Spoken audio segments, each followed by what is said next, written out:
చెల్లి టెన్షన్ పడి తెకమక పని చేసింది. బావేమి ఇంకా రాలేదు. స్నేహ దొరికిందో లేదో.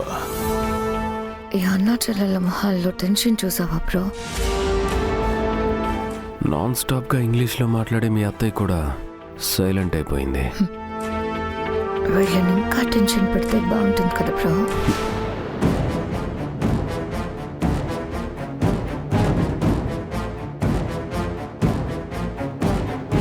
అరే పొంగల్ కూడా చేసావా గంగా? ఈ పొంగల్ అంటే స్నేహకి చాలా ఇష్టం.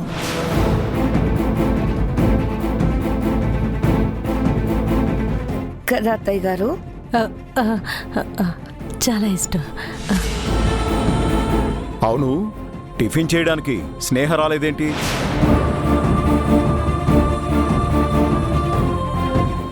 చెప్పే కదా పెదనాన్న, ఎగ్జామ్ టెన్షన్స్, అందుకే ఇంకా నిద్ర లేవలేదు. ఆడపిల్ల ఇంతసేపు నిద్రపోకూడదు. తన్ని టిఫిన్ చేయడానికి పిలవండి. నేను ఇందాకే పిలిచాను పెద్దమ్మ. హెడ్ఏక్గా ఉంది, తర్వాత తింటా అని చెప్పింది. మీరు తినండి పెద్దరు. కావాలంటే నేను స్నేహ గదికే టిఫిన్ తీసుకువెళ్తానులేండి.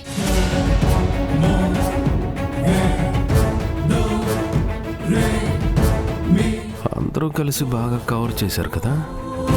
మహానటులు.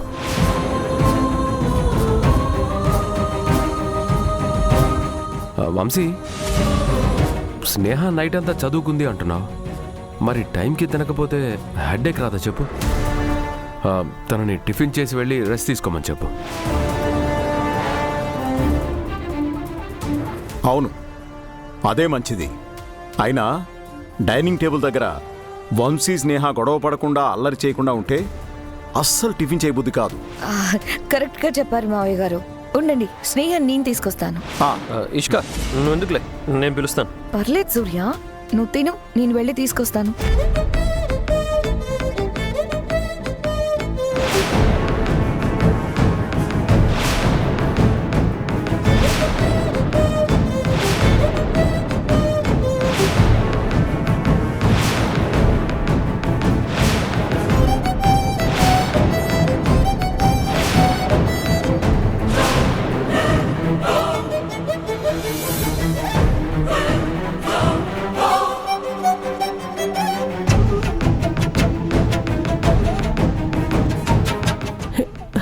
ఇప్పుడు ఈ కోపి వచ్చి ఏం చెప్తుందో ఏమో.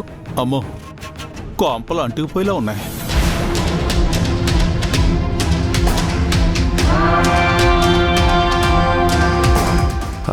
గంగా, రుద్రబాబు ఎక్కడికి వెళ్ళాడు? టిఫిన్కి కూడా రాలేదేంటి? ఒకసారి ఫోన్ చేసి కనుక్కోవాల్సింది. వేరుకి ఏదో డౌట్ వచ్చింది. అంటే ఇషిక కావాలని స్నేహ గదికి వెళ్ళిందా?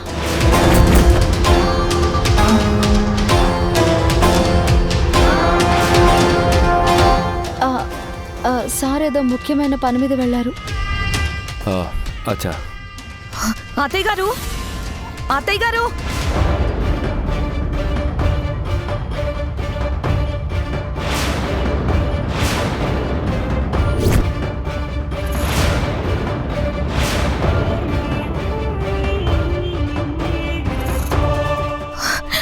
అత్తయ్య గారు, స్నేహ తన గదిలో లేదు.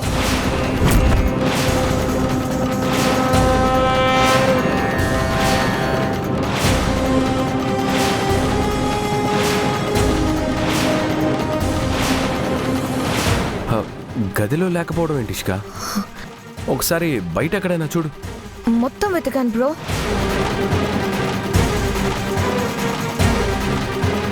అదేంటి మతి, తను గదిలో నిద్రపోతుందని చెప్పావు, ఇషిక లేదంటుందేంటి?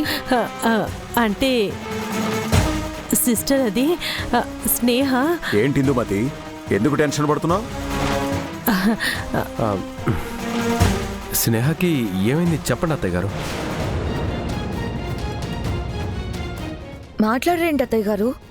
మీరంతా తను ఇంట్లోనే ఉందని అబద్ధాలు చెప్తున్నారా?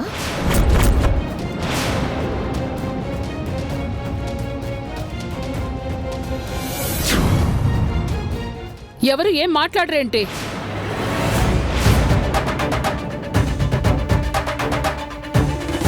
ఇంట్లో ఆడపిల్ల కనపడకపోతే అందరూ కలిసి నాటకాలు ఆడుతున్నారా?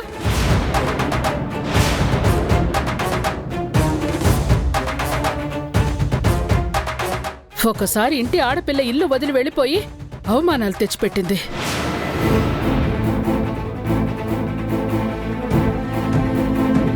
ఇప్పుడు కూడా అదే జరిగిందా?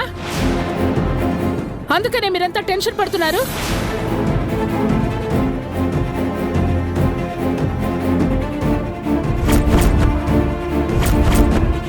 చెప్పండి. ఏమైంది? ఎందుకు అందరూ అలా ఉన్నారు? బావేటి ఏమీ తెలవనట్టు అలాగడుగుతున్నాడు. నీకు తెలియదు కదా బావా, స్నేహ ఇంట్లో లేదంట. ఎక్కడికి వెళ్ళిందంటే ఎవరు చెప్పట్లేదు. నువ్వు అడిగితే చెప్తారేమో, అడుగు బావా. స్నేహ ఇంట్లో లేకపోవడం ఏంటి? ఇందాకే కదా నాతో మాట్లాడింది.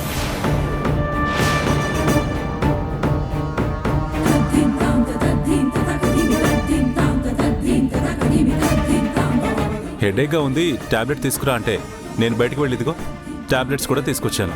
నేను ఇల్లంతా వెతికాను బావగారు, స్నేహ లేదు. కావాలంటే మీరు వెతకండి.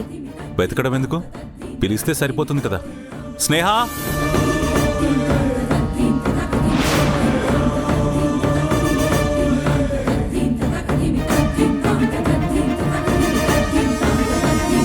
స్నేహ,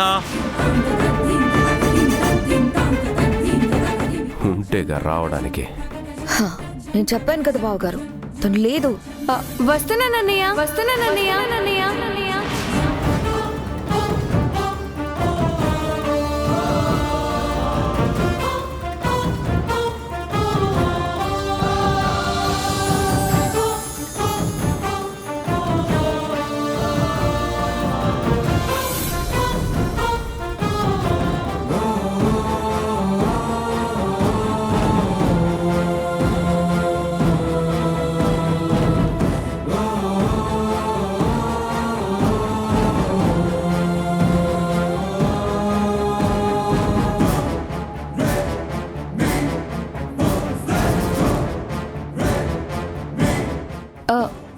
ఏంటన్నయ్య?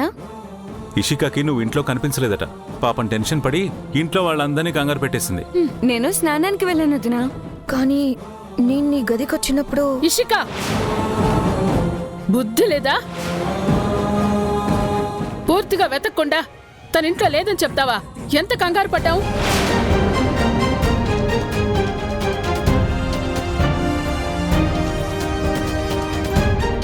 ఈ ఇంట్లో అందరికీ ఆవేశమే తప్ప ఆలోచన లేకుండా పోతోంది.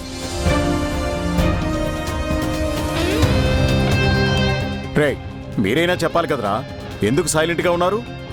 పెద్దమ్మ అలా కోప్పడుతుంటే ఏం మాట్లాడాలో తెలియలేదు పెదనాన్న.